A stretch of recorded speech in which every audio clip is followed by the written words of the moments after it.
Okay, one other thing that I do daily is I reconcile. And you mentioned this, but just that extra peace of mind that YNAB, my record-keeping tool, matches real life, it takes a couple seconds.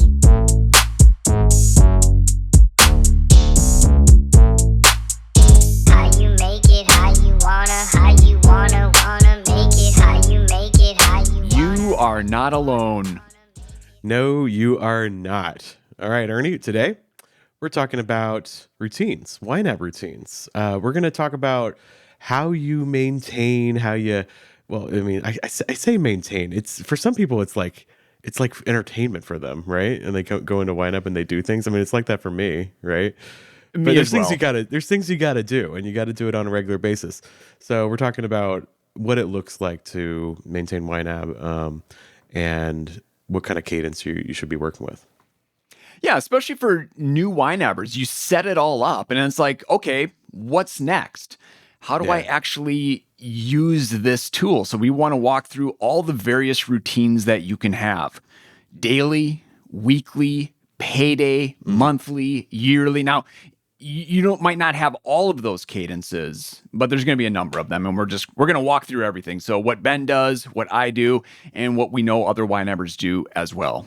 Yeah, I love it. I saw a thread on Reddit the other day where somebody was like, they just started YNAB like a month ago or so, and they were like, it's kind of, how can I spice this up? Like, it's starting to feel kind of boring. And people in the thread were like, yeah, like that's actually a good thing. Like you're going into kind of maintenance mode. Like you've kind of done the work of setting up and thinking about it, and now you just kind of got to like keep it going and like actually celebrate that, you know. But then there were some ideas of how to spice it up. That is a good way to frame it, because if your money is boring, you've gotten to a place where you're not thinking a whole lot about it. I mean, it's almost on autopilot, but I think it's more just you're aware, you're super intentional, and it's just kind of humming along in the background, and then you get to go out and live your actual life. Yeah. I think it's good to think about money. Like that's what we're all about. We're thinking about our spending. We're planning it. Yep. We're being intentional with it. But I don't want it to be like a constant buzz in my mind where I'm like always second guessing my spending or anything like that. I want to just think about it all at once at a certain time of the day or the week or the month, and then go, like you said, go live your life. So I think that's one reason why having a routine is a good idea, because otherwise, if you don't have like a time where you sit down and you handle it, it might just kind of be buzzing in the back of your head all the time. But if you have like a regular cadence that you're coming back to it, your brain can be like, oh, I'm going to, like, if I need to deal with a money thing, I'm going to deal with it tomorrow morning when I do my daily routine, you know? So you don't have to like think about it all the time. You know, you're going to handle it when it's time to handle it, right? The awareness piece is the main reason that I have my YNAB routines, is because I know when I'm in there, and it's just a little bit of time, and we'll get into this. It's not a whole lot of time that I'm spending in YNAB, but just that small amount of time increases my awareness. Mm-hmm. And then when my awareness has increased, I make better spending decisions because I'm just armed with better information. And the better decisions that I can make, then it leads to more intentionality with my dollars. And so, I mean, that's a really easy way for me, just a simple routine to gain awareness and intentionality. I love it. All right, well, let's get into the daily routine. Do you want to go first? What do you do every day in YNAB? Every day. So I'm a morning person, and coffee comes first. Okay. Usually it's me sitting in a chair looking out the window. Are you up everyone else before everybody else? Yeah. Yes, I'm the first one up. It's the me time, and I'm listening to a podcast, enjoying coffee. Okay. And then after the coffee, that's when I start work. Open up my computer, and YNAB is the first thing that I open up, and I first do transactions.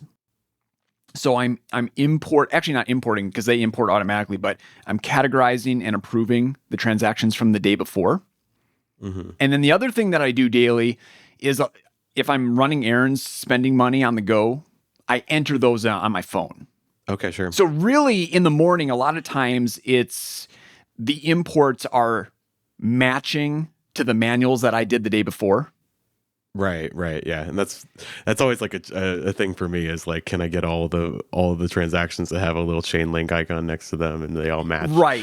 You select like 10 transactions with the chain link icon, mass approve. That's a Yeah, beautiful it's like I thing. already entered it. I know it's good. Done.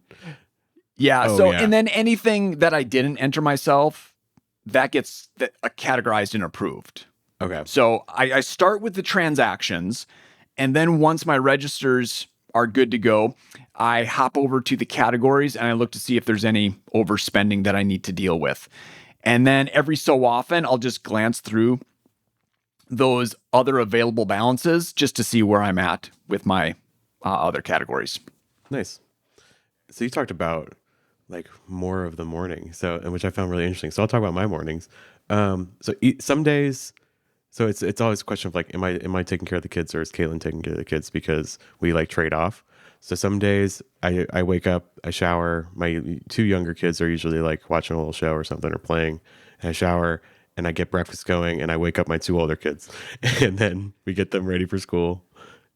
Get done with school, come back, and then I sit down, or I go to the gym in the morning if I'm not watching the kids. Either way, I'm back home and sitting down at my desk around 8:30. Okay, so I sit down at my desk and I go through the day's tasks and things like that. And one of the tasks is reconcile YNAB.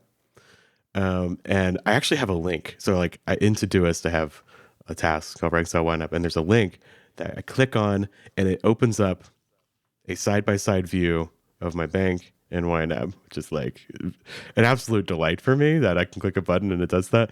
I use Arc. Whoa. Yeah, like Arc browser has this thing where you can have a link that opens two links at once. It's kind of cool. Anyways. Okay, that is really cool. All right, I'm super in the weeds, but I think it's really fun. Okay, so I always open up my bank because I only have one account that I reconcile every day because I do all my spending in one account. Yep. Like literally all of it. Well, not literally all of it, almost all of it. Right. That's my main checking account. I do the same thing as you. I approve transactions. Most of them are linked. Sometimes there's like one or two that aren't. And then I reconcile. So I make sure that my account in YNAB matches the account at the bank. I always open up the bank. Sometimes I won't. Sometimes I'll just let like YNAB do it automatically if I'm in a hurry. But almost probably like 90% of the time, I'm actually looking at the cleared balance in at my bank and checking it against YNAB and going through and usually it's off. Here's why: because for some reason I just wish it wasn't like this. For some reason, my bank it imports transactions like at like 9:30 or like mid morning, but I'm doing it early morning, so I'm always like a little too ahead of it. It's annoying. I'm like, I wish it would just be a little earlier. Anyway, so I always clear transactions that are cleared to the bank but not cleared in YNAB because it hasn't imported yet. And yeah, then I just do the whole reconciliation thing. And then I filter out all the reconciled transactions and I actually do go and I compare the pending transactions at my bank with what is uncleared at YNAB. So I'm only looking at cleared transactions in YNAB. And I enter any pending transactions that I haven't already entered. And this is not necessary, but it's something I like to do, right? Yeah, that's a lot more detailed than what I do. My guess is because you only have one account. Yeah. There's days where I have transactions across 5 different accounts. Right. So, oof. Yeah, because you'd have to open up the bank or each one of those. And yeah, for me, it's just one. So it's easy to just to make sure the pending transactions match too. And then I get more linked little matched transactions the next day, so it makes me feel good. But yeah, like it's not necessary. Like it's not like it'd be fine to have like a day or two behind where I don't worry about entering all the pending transactions. Like especially because I'm trying to enter things on the go like you, as much as I can. So like the things that matter, like the groceries and the restaurants, like that's entered already. But I don't know. I just like it. I like everything to match, not only the cleared stuff, but the uncleared stuff. So yeah. And so I basically just make sure everything matches the pending as well as the cleared. And then I check for overspending. Usually I'll take care of it right away if I can, if it's small, or if it's like a big overspending, I'll wait and talk to Caitlin about it later. So that's my daily routine. Yeah. And it takes like 5 minutes, literally, It's not fast. That's the thing. It doesn't take a long time. Mine doesn't even take that much. I mean, a lot of times I'm in and out within 2 minutes. Yeah. So here's something you talked about, the discrepancies between pending and cleared and all that stuff. Here's what I've found is I have a lot more bandwidth to deal with those discrepancies when I enter transactions myself. Totally. Yeah. Because it's like a lot of times I enter those exact, so they get the chain link, I approve them, it's like they're done. I don't need to think about them anymore. And then there's like maybe one transaction or a couple that there's, something's off here and I have to dig into what's going on. But it's like, hey, I'm 30 seconds in at this point. Sure, I can do, this routine for another minute or 2 minutes to figure it out. And it's never a problem dealing with it. So I don't know. That's another reason I often advise folks, enter spending yourself. Yeah. Because it saves so much time on the back end. I think a lot of people are like, oh, I don't want to do things daily in YNAB. I don't want to enter my transactions every day. It does. It saves you so much time. Well, because a lot of times that information's in your head already. Right. So it's like, oh, Target was for the dog and the kids. Easy enough. Right. That's huge too. Yeah. Because especially for some certain stores and things, you're not, even if it's 2 days later, you might not remember what you bought. And, it's hard to get a good category for it sometimes. So entering yourself, like, it just makes it easier. And also it's good for awareness. I mean, we talk about daily routine. It's all about transactions. Like, I'll look at the budget after that. Right. Yeah.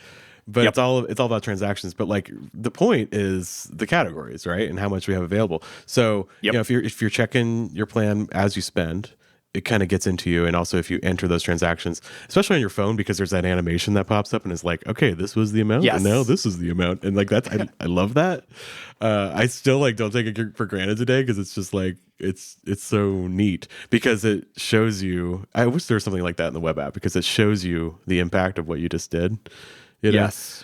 And so, you have a more awareness of what the available amount in the category is. And that's really important too. So there's a lot of benefits to entering transactions yourself. It makes things faster, more awareness, and it's just fun. Like, it's fun, right? I mean, you think it's fun. I think it's so fun. Everybody thinks it's fun, right? No, not everybody, but I don't know. You should get nerdy. Come on. It's great. Yeah, I love it. Okay, one other thing that I do daily is I reconcile. And you mentioned this, but the only reason that I reconcile daily and why I'm saving it till the end here is because I have linked accounts. And it makes it so easy, because when YNAB brings in those new transactions, it's also bringing in that most recent bank balance. So when I hit reconcile on a linked account, it compares that bank balance to the YNAB cleared balance. And 99% of the time they match. And so reconciling, just that extra peace of mind that YNAB, my record keeping tool, matches real life, it takes a couple seconds. Yeah.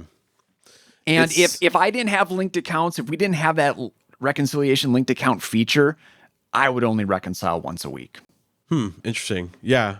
For me, it's more about the satisfaction of doing it every day. Like, it's just satisfying to like clear away. Like, I think part of it is the filter, or where you can filter out unclear transactions and just kind of like, I moved on from those. I don't need to look at them anymore, unless I need to find something out, And that is satisfying. It's nice. It's just satisfying. Also, it's easier. I mean, the more often you reconcile, the easier it is to reconcile, because you have fewer. If there's a discrepancy, you have fewer transactions to go through.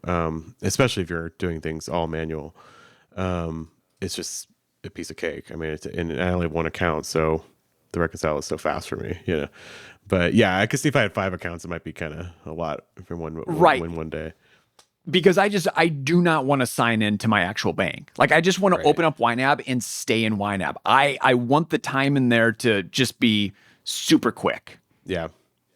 Because I got to move on with my day. And I mean, there are some days where I'm like, I'm just going to hang out in YNAB a little bit longer because I'm bored and it's fun. Yeah. It's just nice. It's just a source of calm and peace, and it's nice to look at it, And I have other accounts that I don't really have a cadence for. I reconcile like kind of every so often. We can talk about that later. But yeah, I think that's really interesting. But the main checking account that I do all my spending from, again, I say all, it's like 90%.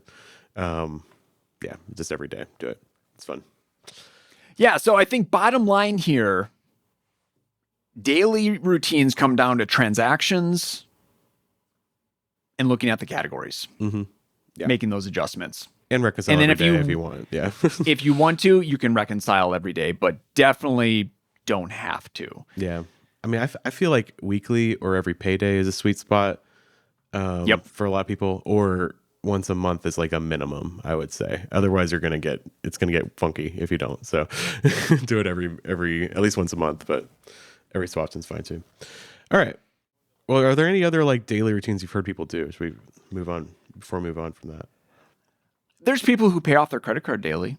Oh, really? Yeah, I've heard this. I've heard that. I mean, wild to me. I can't imagine doing that. But some Is there folks like do it. is there like a credit score thing for that? Like, is it like better for your credit, or is there something like that going on? I have no idea. Let us know in the comments. Do you pay off your credit card every day? Because people do this. I have heard this. You're right.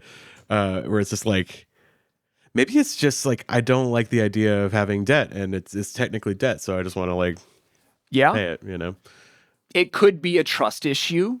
yeah.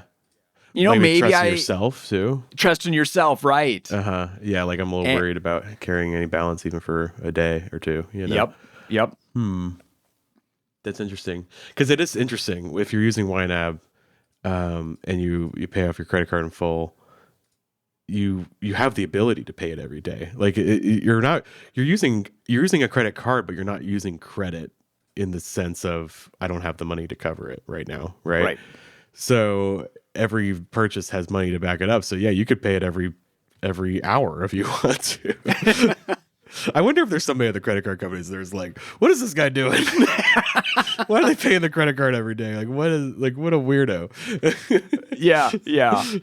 Just the thought of signing into another account, I'm like, I just don't want to go through that time. So especially because it would have got to be manual. Like I would, if I had a credit card, I'd probably like set it to pay the statement balance automatically because I want everything to be automatic. So that's probably what I would do, and then just let YNAB keep track of having the money, you know. So that's what I do as well. That's what you do. Okay, yeah, that's interesting. Yeah, because I wouldn't want to do it manually because it's just like, why? Yeah, I don't get it. But if you're one of those people, tell us why. I'd like to see that. Or if you do it, like if you pay off your credit card every week or any cadence more than you have to, more than like is expected by the credit card company, I'd really like to hear more about that. It's interesting. Yeah, and if there's other daily routines that YNABers have, let us know about those as well. Yeah, I'd like to see it. Okay. Well, let's move on to, should we do weekly next? Yeah, let's do the weekly. I only have one weekly routine. Okay. And that's I reconcile the cash account. Ah, yes. Okay. I regularly spend cash, and every Friday I count up the cash in my wallet and I compare it to the cash in my cash account in YNAB. I just want to make sure those two match. So you do that that's like another on a day every week? Yeah, that is every Friday. Oh, interesting. Okay. All right. Yeah, I have 3 cash accounts. I have the house cash, which is just like small bills that I keep in the house so I don't have to go to the ATM and get random amounts. My wallet and Caitlin's wallet. And I don't have, I wrote down all my routines. I don't have any weekly routines at all. So nothing I do weekly. But for cash accounts, I just reconcile it whenever I feel like it. It's like, okay, I don't even know. I couldn't tell you a routine. I will say my house cash, before I have poker nights, I have a monthly poker night here with friends. I will reconcile before that because I want to make sure, there's a lot of cash flowing in and out on poker night. So I want to make sure like everything's good before then. Yep. So, because I do my accounting, my friends make so much fun of me, but I do my little accounting after poker night, and sometimes there's a discrepancy, and I'm like, oh, Bill didn't pay his $30 for his third buy-in. Oh no, Bill. So I have to ask him, hey, you gotta Venmo me. So I want to like make sure everything's good before then. So I do that. But yeah, it's just random. My wallet. Whenever I have like a big change, like I make a purchase with cash, I'm like, sometimes I'll reconcile it. Caitlin's wallet never gets reconciled, literally ever. And we talked about this. It's a little bit of a point of contention. Yeah, that's the ongoing joke here. One of them at Budget Nerds. And so I'm waiting for that I'm waiting for that episode where we can celebrate Caitlin's reconciled cash account. I mean, it doesn't matter because she like barely ever uses cash. But the thing is, like, I can't. I was like, oh, maybe we should just not have a cash account for her. But like, then I don't know what would happen. Like I guess we could just use a category for her. I don't know. It's just it's not working. Would you dare? Would you dare go and reconcile her cash account for her? No, because I think I have before, and it's because it's always off. Okay, yeah, Katie's wallet reconciled 7 months ago. Okay, so the problem is it's always off, and then like we have to deal with it. And the deal was, okay, we're gonna have these wallet accounts, and if the deal was if you reconcile and it's off, like that's on you. It comes out of your personal spending, right? We've never enforced that ever. But I think Caitlin has that in her head, and she's like, well, I'm just not going to reconcile it then. Yep. Okay. I get it. Oh, man. But yeah, I don't know. It says it has $7.50 in it right now. Who knows how much? Like, we say it's a point of contention, but it's really just like we laugh about it. Is really what it is. Right. I mean, if we're talking thousands of dollars off, okay, now it's $6.50. Like, yes, that's why I don't really worry about. Like, she really does. And she really does enter transactions, but like not all of them, I guess, or apparently. But also I'll reconcile my wallet sometimes, and it's off, and I'm like, I don't know what I did with that, you know. So it happens, folks. We are budget nerds, and so we love this stuff. But you don't have to. You don't have to. You can just reconcile your accounts. You don't have to figure out why there's a discrepancy. Just move on. Anyways, okay. So yeah, cash account. That's reconciling the cash accounts. And again, I do that once a week because it's a manual process. I don't want to do that every single day. Mm-hmm. And I've already said this, but if my spending accounts, my credit cards, my checking account, if those weren't linked, I would be reconciling those once a week as well. Right. Okay. Right, because right now it's just that automatic process, and it's just so fast. Yeah. All right, cool. So weekly, we don't really do a whole lot except for you reconcile your cash account, and I don't do anything weekly. So yeah, I mean, I don't know what other YNABers would do weekly. I know there's folks who make transfers every week to savings. They have savings goals, but that's not a YNAB specific thing. Not at all. No. Yeah, if you have like a weekly thing, do you reconcile weekly? Let us know. I'd like to hear more about it. We really only know what we do, and so that's what we're going with here. This is interesting though. You said like Payday, which is interesting. I don't really think of it as like a routine, but it is. It's not like a routine that's like on a certain cadence. It's a routine that's like triggered by something else. So it's almost like more of a habit, right? Yep. And in my case, this is a weekly routine because you get paid every week. Christy and I get paid bi-weekly. Oh, and you're opposite. And they're staggered. Oh, that's kind of fun. I like that. It is so fun. So and all the budget nerds who are in this scenario, they're celebrating with me. They know exactly what I'm talking about here. Mm-hmm. But every Friday, there is a paycheck that I get to assign in YNAB. And big news, I don't think you know this, Ben. No. I'm not using the holding category anymore. Oh, you're just going right into next month and adding I'm going into next month. What? We've come back together again? Now I have to go to the holding category, so we're different. Because I was actually thinking about trying it again. Okay. So you're just going straight into next month. Yeah, I wanted to experiment with it this year. So I deleted on January 1st the holding category, and I'm really liking it. Oh, you are? Yeah, because Payday didn't mean anything with the holding category. Yeah, I get it. Which it doesn't have to. Right. But it was always kind of sad for me to get a paycheck and I just dump it in this category that I don't think about for sometimes 4 weeks later. Right. But now I get to make decisions about that money that just landed in my bank account. Mm-hmm. So for me, it's been really, really fun flipping forward to next month and then watching that plan be built real time throughout the month. Yeah, it is kind of nice. But you're like you're going line by line, like you're not using underfunded. You just like go one at a time. Line by line. Fill it out. Yeah, because you do that when you did the whole month at once as well, right? Yeah. Well, maybe I should do the opposite because okay, we can get into like the real detailed stuff in a minute, but I've been thinking about going to a holding category for some very particular reasons, but we can talk about that in a minute. But yeah, go on. What were you saying?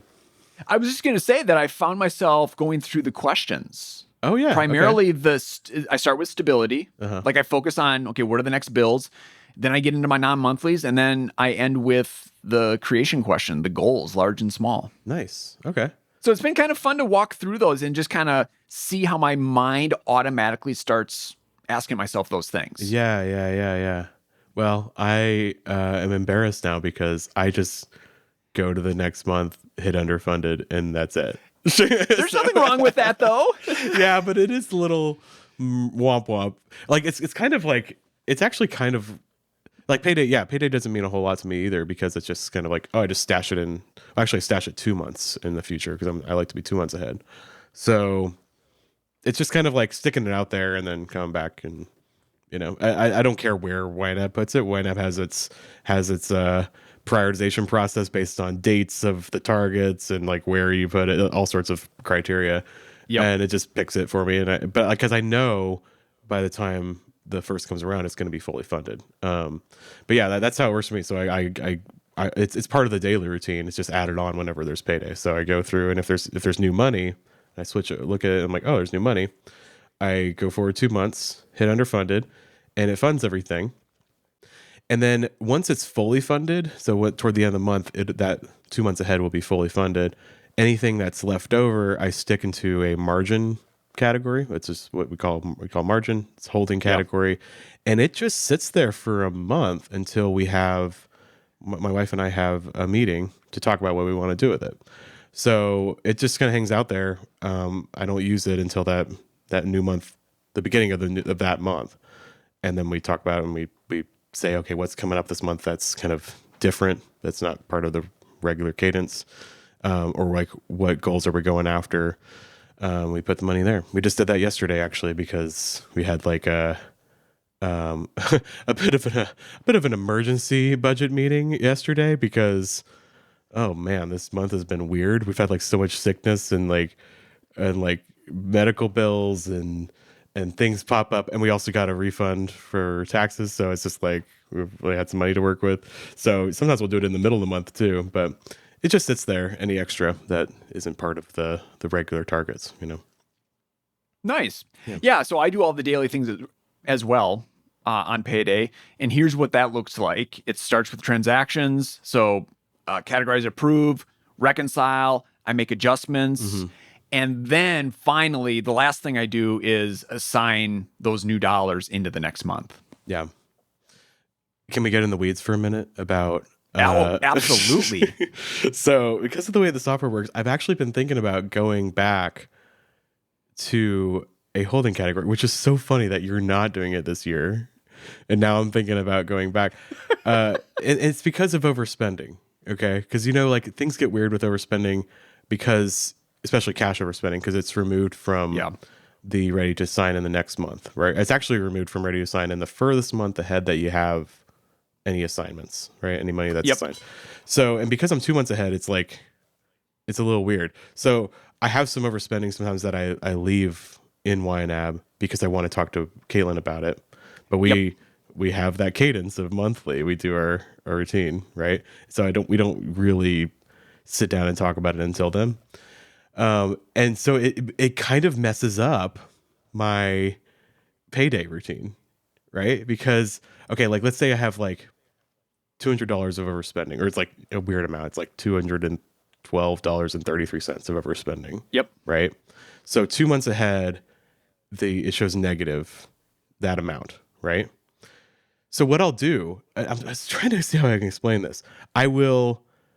So I go 2 months ahead, and it's like if I get a paycheck, it's less that $212, right? Yes. Right? I'm You're tracking. tracking with me, right? So I'll hit underfunded, and it goes to zero. But then I'll go back to the current month, and it shows positive $212.33. So I'm like, okay, well, I want to assign that money, even though I know I don't technically have that money.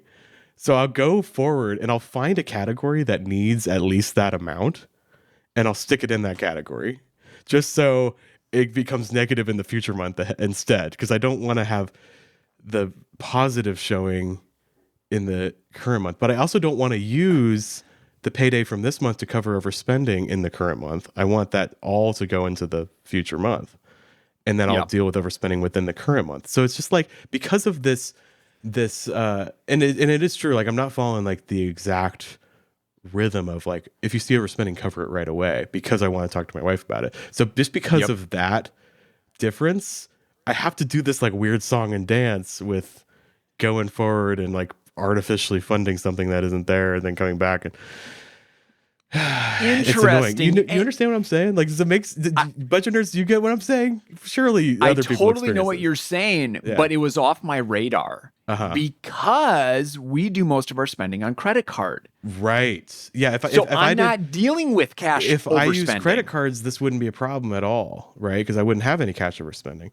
But because it's all cash, this is a bit of a weird thing, right? And it's because I'm all cash. It's because of a software quirk with the way that cash overspending is handled in YNAB. And it's because of my routine of, if it's a major overspending event, and a major would be like more than $100, right? I'll usually wait to talk to Kaylin about how we want to handle it, because I don't want to make those, because those are pretty big decisions, especially if I'm covering it within the current month. Like, I don't want to take $100 out of sundries and then like my wife's like, we need toilet paper, and I'm like, so, but like, she has a tap on that, where she's like, oh yeah, I'm gonna get toilet paper, because she does the grocery spending, right? So I need to talk to her about it, but I don't want to talk to her about it like all the time. And anyways, so because of those three things together, I have to do this weird routine. And so if I did a holding category, all of that would be gone, right? Yes.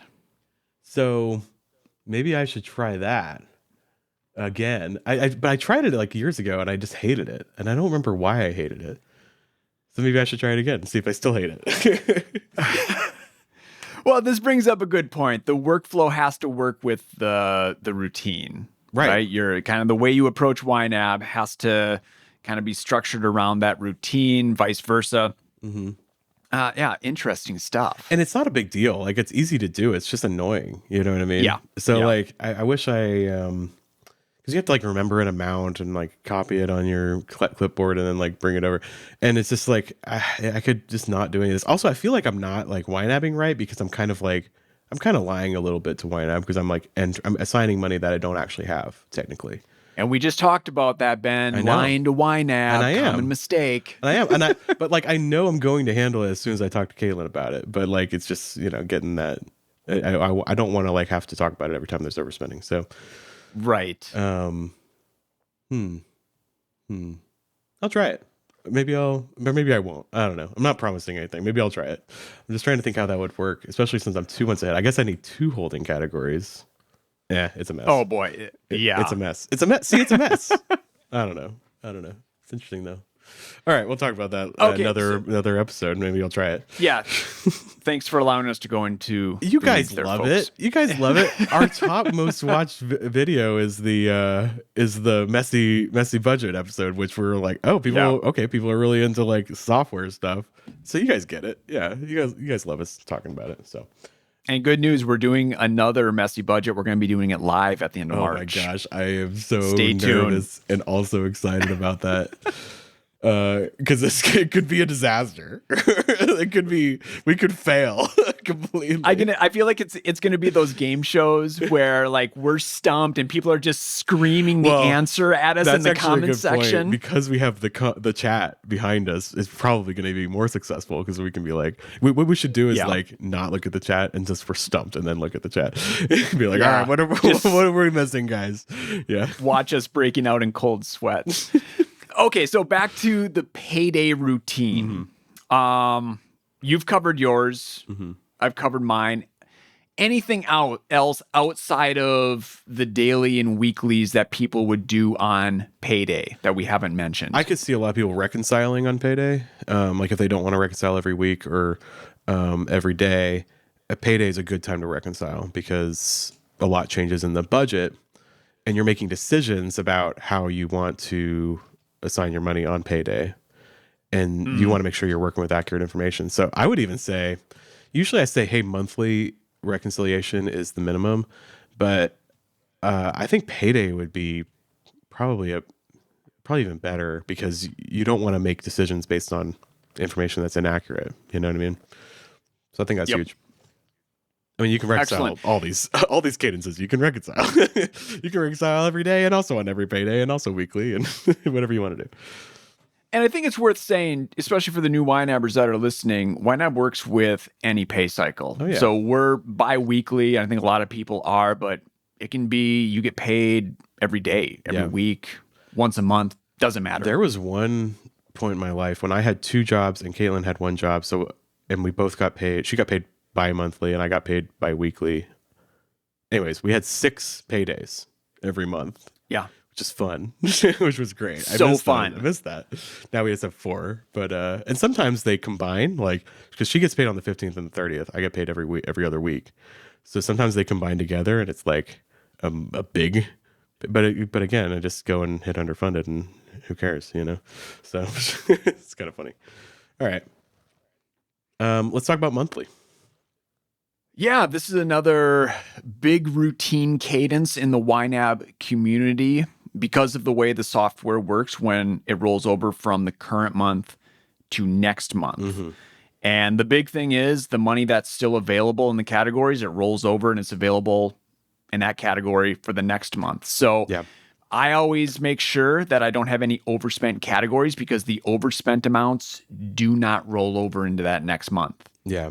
And I want to avoid surprises in that next month, so I deal with the overspending in the current month right there at the end. If I hadn't already, if you're reconciled too, this is a good time to actually make sure the pending transactions match, because I've heard a lot of people. Yes. This doesn't happen to me because I do it every day, but a lot of people will. Okay, everything's good and closed out, and then a pending transaction will clear and import into YNAB like 2 days later and cause overspending in the previous month. Right. But they already like closed out that month and they were like mentally done with it. Yep. And so, yeah, that can be like something that trips you up. So I think it might be a good idea every month, if you're reconcile the pending transactions too, just so none of them come back and surprise you and mess up the previous month after it's already over. Right. Especially if you're a credit card user, because those transactions take a little bit longer to post than checking debit transactions. Totally. Yeah, that makes a lot of sense. And especially if it's over a weekend. You know, if we really get into the weeds here. Yeah, that's so true. A little bit extra time. Yeah, that makes a lot of sense. Yeah, so yeah, that's actually something I never thought about.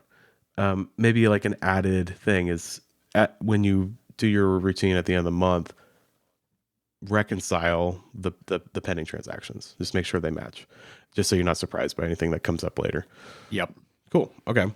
And for me, if say the end of the month is on a Wednesday, generally I'm going to reconcile my cash account on that day before we roll over into the next month. Even though I do it every Friday, I don't know. I just like knowing going into that next month, everything is accurate. So it's so for you, monthly is kind of like the ultimate routine. It's like you do all the routines at once, kind of a thing. Yes. Yeah. Yes, that's a good way to say it. I do all the routines at once. Yeah. And then I also update my tracking accounts, which are our investment accounts. Right. Yeah. You do that every month. You're in your bubble bath. And right. And you're just it's a Zen moment for you, right? A very Zen moment. Yes. Yeah.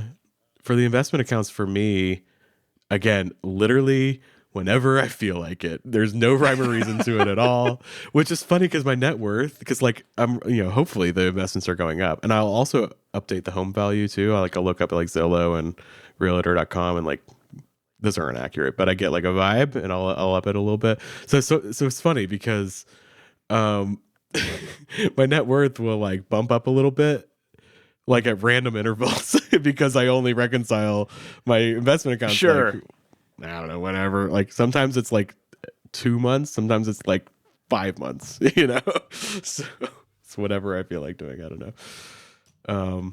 Yeah. Is that all for you for the monthly stuff?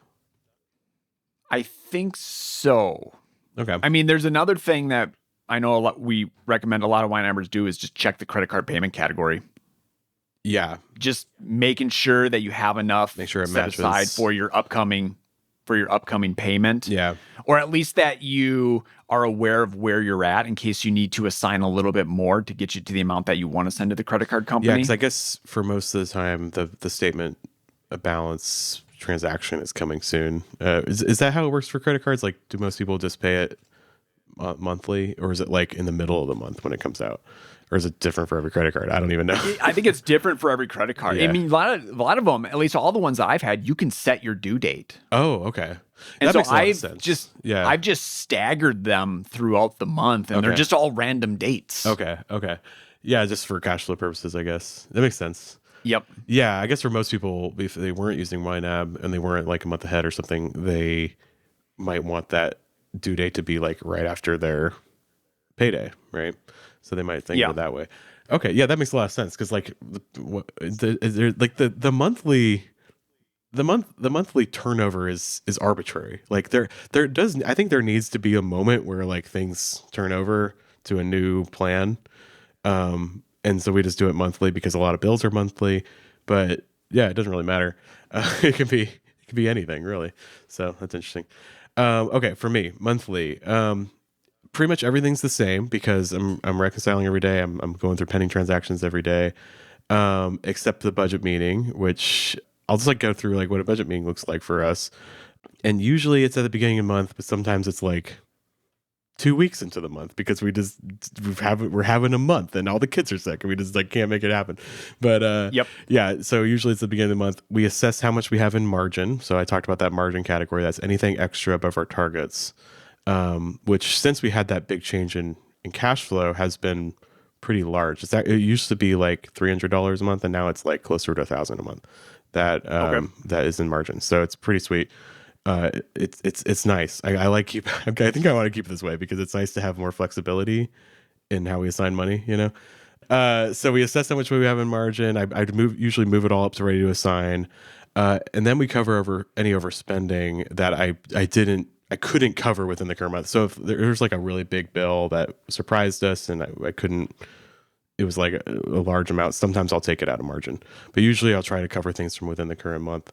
So we'll kind of do a little bit of both, like, cause we kind of want to protect the margin money, but we'll cover overspending. And then we go through our list of concerns. I have in Todoist, I have a list of things that I put onto budget meeting items is what we call it. And Caitlin does the same. So we don't have to like talk about it all the time. We just talk about it all at once. So we go through that. And usually it's like, hey, we need to buy, like, I literally was like, we need to buy batteries. You know what I mean? Like it's a big purchase. Yeah. You know what I mean? This is funny. Yesterday, I created a batteries category, which feels like a toothpaste category, right? It does. I feel so stupid. I'm putting Why did you do that? I'm putting $7.50 into a batteries category every month because you need batteries. But for what? For like, I don't know, random crap. Because my boys go through like a Costco pack of batteries every week. It feels like with their gaming controllers. Okay, there you go. Like, but I couldn't even tell you. But other than that, we don't use batteries. I don't know what it's for. I mean, random things. I like a million things, you know.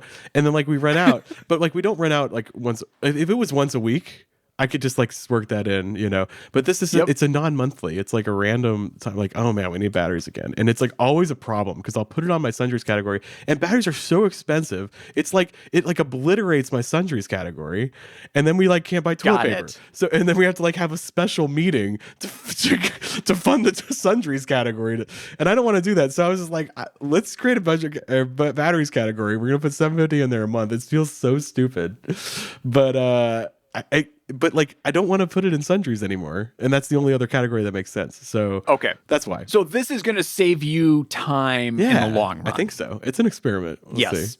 It's also kind of nice to. Okay, if there's ever a purchase that just messes with you, right?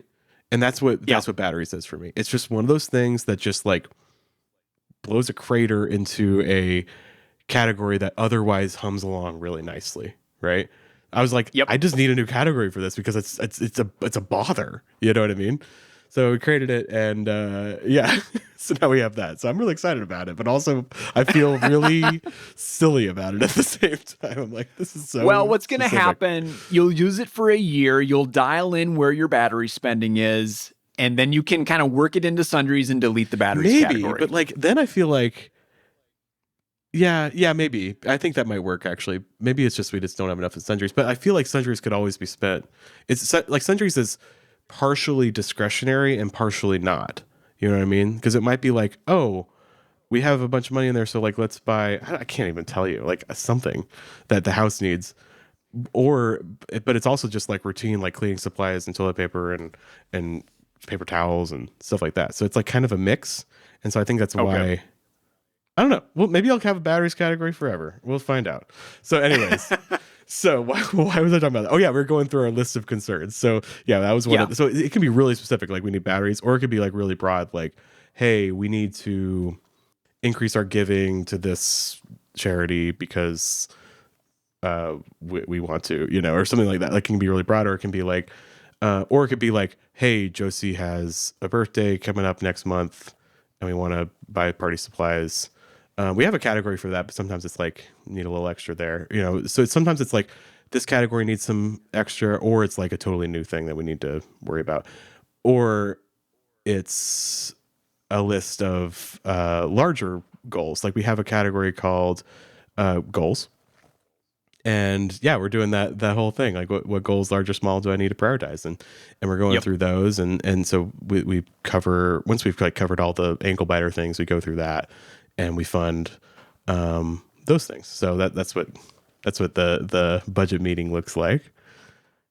And I'm curious, so obviously you're in YNAB, driving the software. Is Caitlin looking over your shoulder? Is Caitlin looking at YNAB on her computer, her phone? Yeah, sometimes she'll look over my shoulder. Sometimes sometimes she wants to drive. She'll drive. What's what we call it? You drive like you're the one pushing buttons, right? Yep.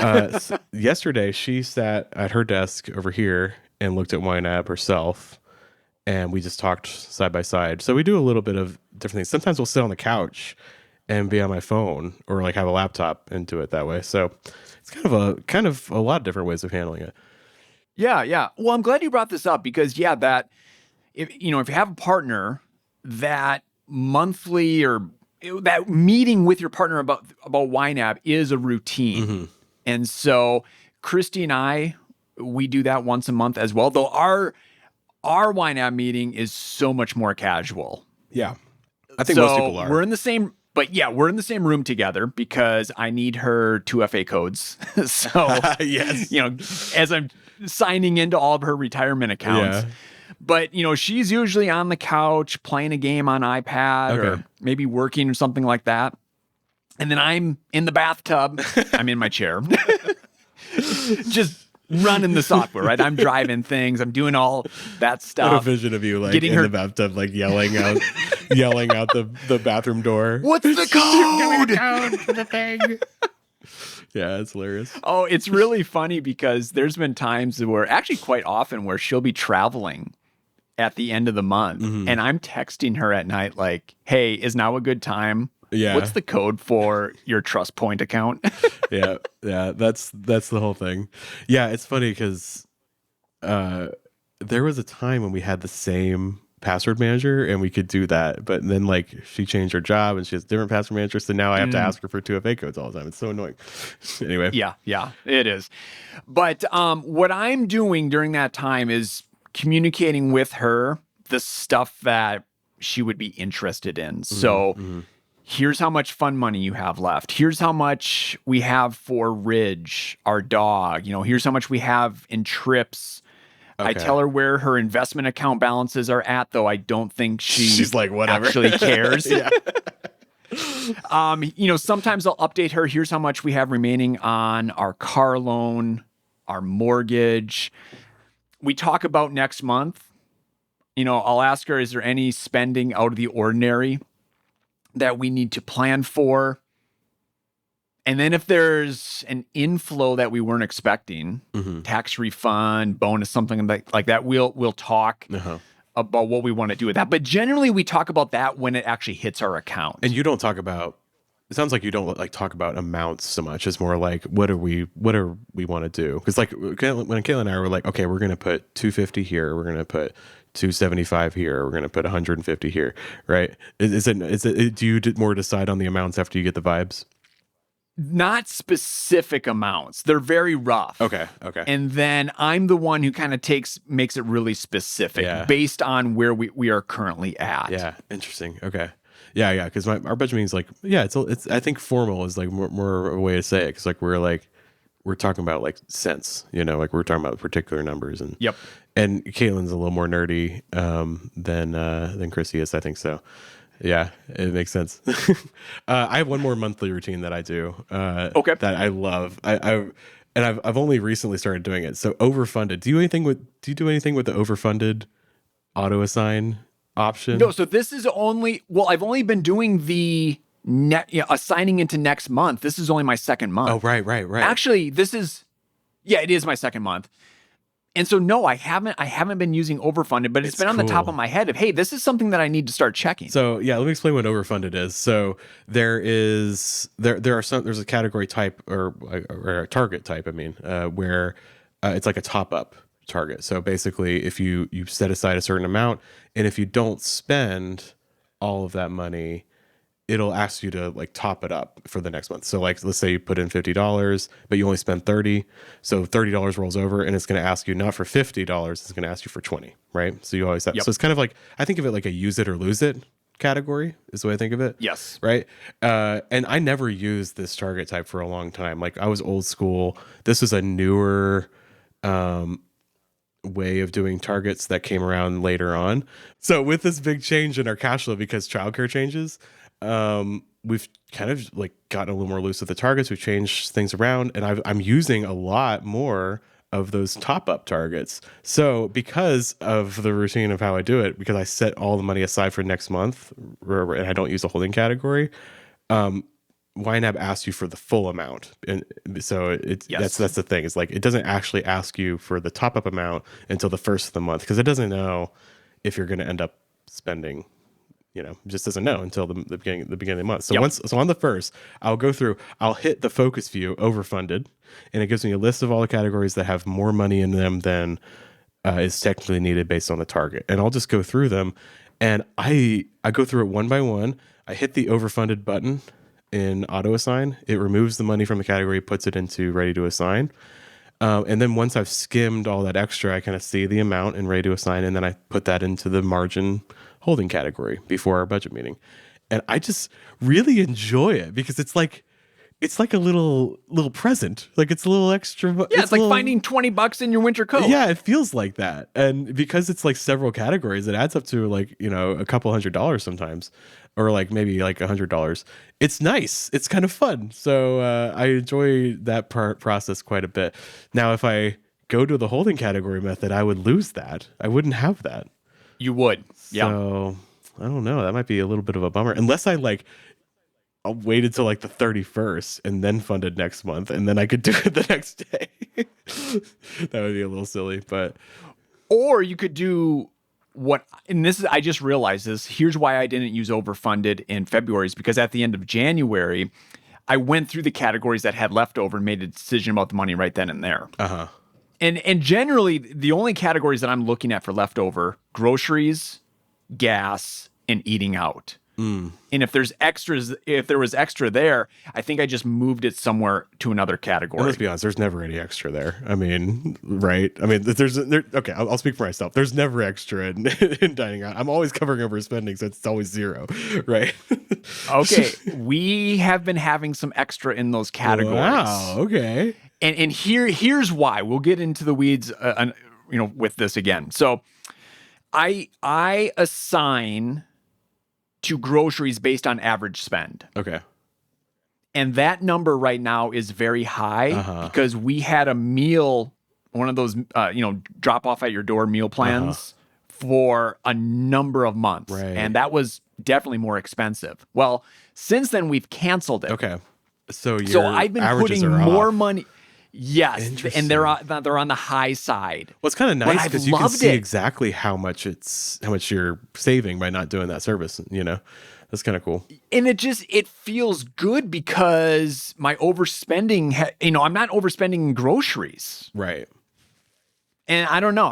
I like that. So Yeah, it's nice. yes, we have had some quite a bit extra in groceries recently, and it just ends up getting absorbed from eating out. For me, I feel like if I put it in dining out, if I set aside more than I technically needed in dining out based on my averages, I would just end up using it. You know what I mean? Like the dining, I feel like the dining out and the groceries can grow to whatever amount that I set aside there. There's probably there's got to be a limit at some point, but I don't know what it is. So I don't know. But that's been my experience. Like dining out, every time I increase it, it's just immediately feels like I didn't because I just use it immediately. So that's funny. Okay. What other monthly things can people do? Anything else? I think we hit on them. Okay. So, you're doing everything that you do daily. Mm-hmm. Well, you don't have to. Yeah. But yeah, you can the daily, the payday, the weekly ones, but then you're making a decision about the leftover money. You're checking the credit card payment category balances, tracking account updates. Mm-hmm. Mm-hmm. Yeah, I think maybe that's about it. That's about it. All right. Well, there's one more cadence we can talk about briefly. Sure. Well, let's do yearly. Oh yeah, of course. Yeah. Well, see, this is why I was like, oh, we're done because I don't do it yearly. December to January is just another monthly rollover for me. It makes no difference at all. Right. But for me, it is something a little bit different because I do that fresh start on January. So you do not have to do this. This is completely optional, but I really enjoy it. I love a new budget. Mm-hmm. So I love on January 1st doing that fresh start. It gives me an opportunity to delete some old accounts I'm not using, delete some old categories. It allows me to go through my targets and look at those. And do I need to adjust these targets based on my reality? So maybe I dig into reports a little bit more, or I'm looking at that average spend in each category. And it also gives me an opportunity to reprioritize my dollars if I want to. Right, just totally blow it up. Generally, I don't. Generally, I just, whatever was in the category on December 31st, it's in the category on January 1st. But I at least know I can if I want to. Yeah. So I do go through all those category balances and look at the amount. Is this what I want set aside for this priority? I love that. And if it's not, I know I have that flexibility to make a change if I want to. Yeah, I think it's good for a lot of people do. Sound off in the comments if you're a yearly fresh start person. I think a lot of people like to do that. And it's also just good to kind of blow it up every once in a while. And I think yearly is a good cadence, just, like you said, give yourself the opportunity to make some more permanent changes if you want to, right? Yeah, and you don't have to make a new budget. No. I mean, you could do it in your current, but you just take all the money out of available. Right. Put it back and ready to assign and reprioritize it. Yeah, there's even an auto sign option for it if you want. I think it's called like reset available amounts or something like that. It just removes all the money and pops it up to the top. Yep. And then you'll probably have some overspending and you want to like cover that first, and then you have all that money left over to just reassign it. So here you go. Yeah, I don't know what it is. January 1st is, again, one of those arbitrary dates. Mm-hmm. But I kind of like it. I like that idea of like new year, new me, new potential. Yeah, it's nice. So having that new YNAB, I don't know. It kind of sets me on that course. Yeah, it's funny. I feel like one reason why I don't do that, because I was just thinking like, maybe I should do that reset assigned amounts thing. But I think one reason why I don't do that is because Caitlin is so involved in the details of the budget. It would like mess with her. So I want to sit down and do it with her. And I feel like, but she's not so involved that she would be into doing that. She'd be like, why? And I'd be like, because of reasons, So like, yeah, that's the thing. Christy doesn't care. So right. Ernie, just do whatever you want with YNAB. So, okay, I will. Yeah. I feel, I think that's one reason why I don't change things around too much either. Cause I don't want to mess with her. And then like, but if I do want to change things around, it's a conversation. You know what I mean? And I like it that way. I want it to be that way. But also, it makes me a little slower to change or blow something up. But it's good. And my tip here is if you do make a new budget and you are sharing that budget with your partner via YNAB together, make sure you actually share the budget. You have to go into YNAB together, and you have to click that new budget to make it accessible for your partner. I always forget this every single year. Right. So Christy's like, hey, I'm trying to load the new budget. Where is it? I don't see it. No, it's there. I just made it. I refreshed. Yeah, exactly. Oh, I got to actually go in. Yeah. All right. Well, let's get to YNAB Wins. Before we do, I want to mention, if you're still watching this and you don't use YNAB, like, you're very confused right now. But you don't have to be. You should definitely give it a try. Maybe you've been watching Budget Nerds for a while and you've been enjoying it, but you haven't tried YNAB yet. Go to ynab.com and sign up for a free trial. It's free for 34 days. You got nothing to lose. On average, people save $600 in their very first month. So give it a shot, and hope you enjoy it. All right, couple YNAB wins for you. All right. Well, I have one from Tanya. I assume based on your username, that's what it is. Tanya wrote in on the boring goals episode, which I have no idea how long ago that was, but I think it was probably a while ago. Tanya wrote a comment. YNAB win I never thought to share before, but it is absolutely gigantic. Exactly 1 year ago, my partner left his toxic job and transitioned to part-time evening work at a job he likes and stays home during the day with our 2 kids, 3-year-old and a 7-month-old. Although his new stay-at-home dad job is just as exhausting as his previous job, he gets to do what he wants, be there for the kids during his precious time. We've been able to make my salary go so much further using YNAB and stay true to our goals for our family. Nice. I love that. Yeah, I love when a job is like more than just like a new job is more than just like, oh, more money or something. It's like actually like a big life change, and it's you spend more time with your kids and the childcare is easier. So that's awesome. I love that. That is a huge win. And we hear this one all the time, that with, YNAB, they got their finances in order and they were able to leave that toxic job. So cool. Love it. My win comes from Mr. Ruddy, 1984. This is a YouTube comment on the Find the Money First episode. So I've been budgeting for a few years and really loved the YNAB method. And so I've joined the YNAB family. My win is I really wanted the Godzilla Blu-ray box set, which is quite expensive. Cool. And it wasn't in stock for months, but it came back in stock, but I didn't have the money in the fun money category. But I was in a good place with auto maintenance, so I moved the money and bought the box set, and I didn't feel bad or feel like I have failed. I will eventually refill the auto maintenance category. What a spendful purchase. I love that. So spendful, right? Because a lot of times you're like, no, I can't buy this DVD with auto repair money. Right. But you're looking at the amount thinking, no, I'm good here. Yeah. Like I've got enough. And if I take a little bit out, I'm still going to be good. Yeah. Love that. I love that. All right, folks, thanks for sticking with us. If you have a win, be sure to share it in the comments or email us, and we'll see you in a couple weeks. All right. Happy YNABing.